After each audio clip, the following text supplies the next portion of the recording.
contract season for Kniper. We just closed on a deal. Had the agents get together, and we got a new 3-year contract. So we're pretty happy about that. So I got my throwback Dolphins hat on tonight, and we're going to break down today's holdovers. Holdovers, getting your season started. But before we do that, I want to take a look at the medal count. All right, so we do this for a reason. It's not how you play the game. It's whether you win or lose. And the Roadrunners have been winning. They still got 4 championships, 4 Lombe trophies to their credit, more than anybody out there. The Pinheads are a close second place with 3. Aliens from Cryptos says 7. Our reigning champions have got 2 championships. Simon Olds has got 1. It was so long ago he can probably not even remember what it's like to have Lombe in the house. Lombe's looking to do some sledding up there, so let's see if we can get a Scion win here soon. No excuses, Mike's Martyrs, whatever he's called these days. He's got 1 championship to his name. Bobo DeBeezy, Lennox Penguin's got 1 championship. One Man Wolfpack, back when he was the Weddington Wildcats, has got 1 championship. But if we look over here in the far right column, we see how many seats these people have. Well, the top of the list doesn't have any. These guys know how to win and not come in last. Martyrs got 1 seat. Bobo's got 3. Bobo's got 2. One Man Wolfpack's got 3. Tweety Bird Mafia 2, and she's the reigning holder of the seat. Mighty Midges has 3, and he does not have that balance with any championships. Balding Eagles and the Bungles, who are this year's Blonde Bombers, each have 1 seat to their name. So this is what we're playing for, folks. Make sure you go after that Gunk Lombaldi trophy. All right, so we're going to look at holdovers. Now, this is a pretty inexact science because you never know. You can't predict the future, but you can look at teams. So I'm going to break it down in the order of the draft later on tonight. So the first is the Rather Nice Guys. Rather Nice Guys, you know, I called Doug Martin. If you look across the top, you got diamonds. These are your top guys. You got a strong pick. That's a pretty good guy. It should be a player all year. Then you got just an okay pick. And then you got a stinker over there, and you got the little dog over there letting one fly. So I'm putting Doug Martin down as a strong pick. Steve Smith, I got him as just okay, only because the guy, I think he's approaching 90 years old. He can still produce. I just don't think he's going to produce for a whole season. Brandon Marshall, I can't put him real high because he's such a head case, and he's got a quarterback that's a head case. So while they're a good combination, I just couldn't put him any higher than a just okay. But that's how I rate the Rather Nice Guys. So the next guy is the Roadrunners. Well, the Roadrunners, I had to slot him up above Rather Nice Guys. Aaron Rodgers, the guy's consistent year in, year out. I think Aaron Rodgers is going to be strong. Wes Welker, it's going to be interesting to see how Wes Welker does with Peyton Manning throwing in the ball. He knows how to get open. Everybody knows he can catch the ball. You know, he doesn't get a lot of yak, but he gets a lot of catches. Gets a lot of catches down in the red zone. So, you know, I put Wells as a strong player, and Roddy White is going to be tough. You know, with Matt Ryan throwing him the ball, there's a lot of targets down there in Atlanta. So, you know, there's one football. So I couldn't put Roddy up in the gem category, but he's a strong player. So Roadrunners has got a pretty strong holdover class. So let's go to the next drafter, TBM. I had to slot TBM just ahead of Rather Nice Guys. Got a really good, strong running back on a really good team in Arian Foster. And Demaryius Thomas is tough. He's probably going to be one of the top targets of Peyton Manning out in Denver. But Antonio Brown, I couldn't really put him up. I had to put him as just okay. So, but Tweety Bird starts off coming in at second. So the next one we're going to jump on to is the Balding Eagles. Des Bryant, man, what a head case. The guy's got more talent than you can imagine. He could have a breakout year. Tony Romo's throwing to him. We all know Tony Romo can be hot or cold. But I had to put Dez in the gem category because he's got so much physical talent. Now, Jimmy Graham, he's a victim, too, of having a lot of weapons down in New Orleans. He's probably one of the best tight ends on the board since the 2 tight ends up in New England are pretty much off the board now. I think that leaves Jimmy Graham. He's going to get a lot of touchdowns on short passes. So he's a very strong pick.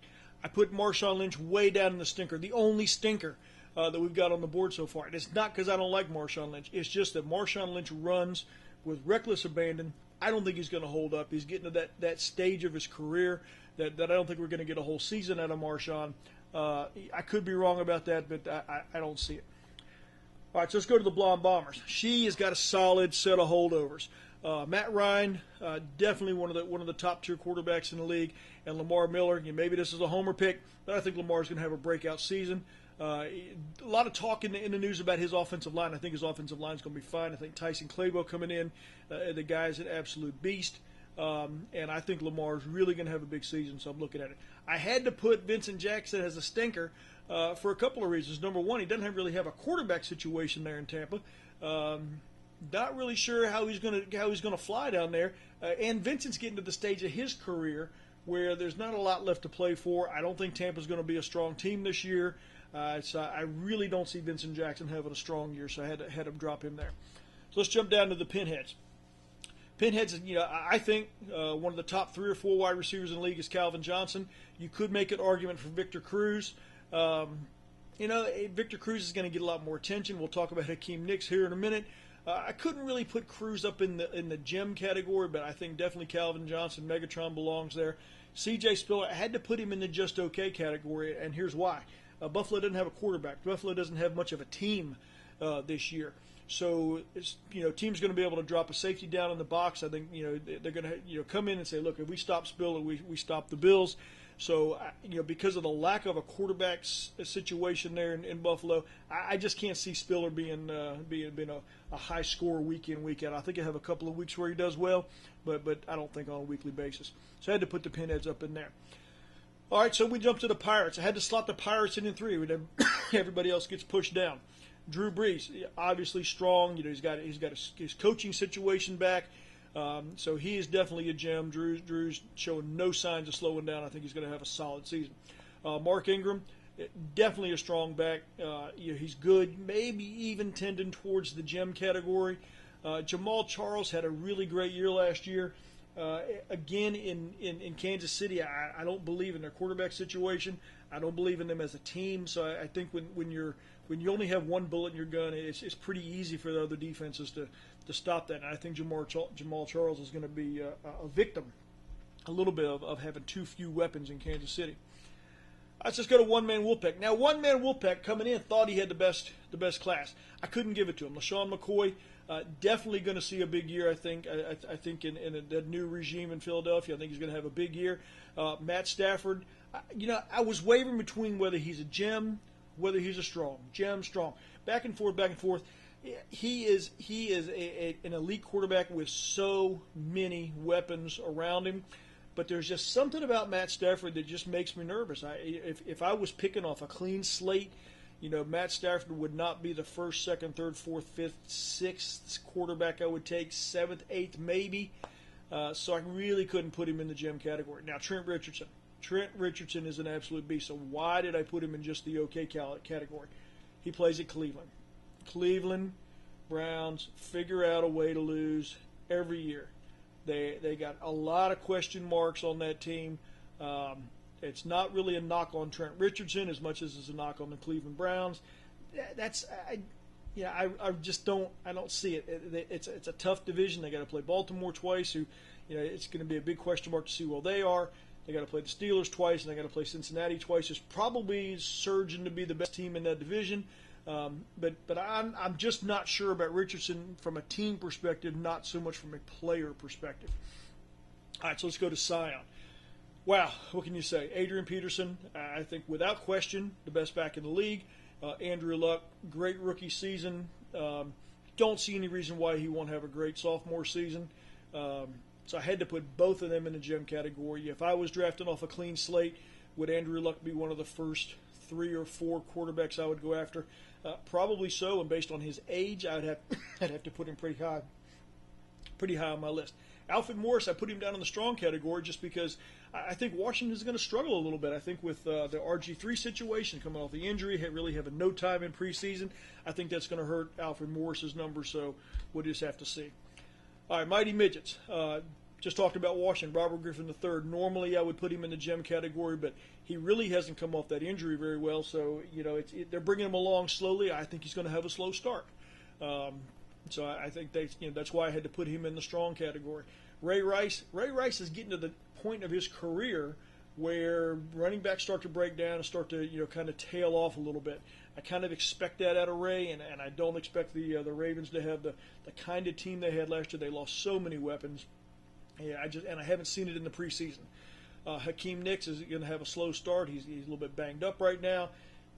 Don't expect him to really come out of the block, so I think it's going to be a tough uphill battle. All of those guys have upside, but I think they all have some pretty clear downsides. That brings us to Bobo. Okay, so you're going to say, oh my gosh, how could you not put Tom Brady in the gem category?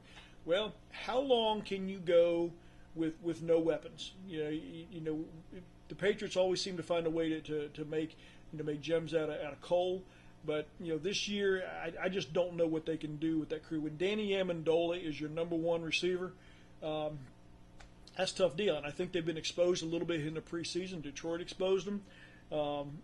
So, I had to drop Tom Brady down, not because I don't think Tom Brady's a great quarterback. He is.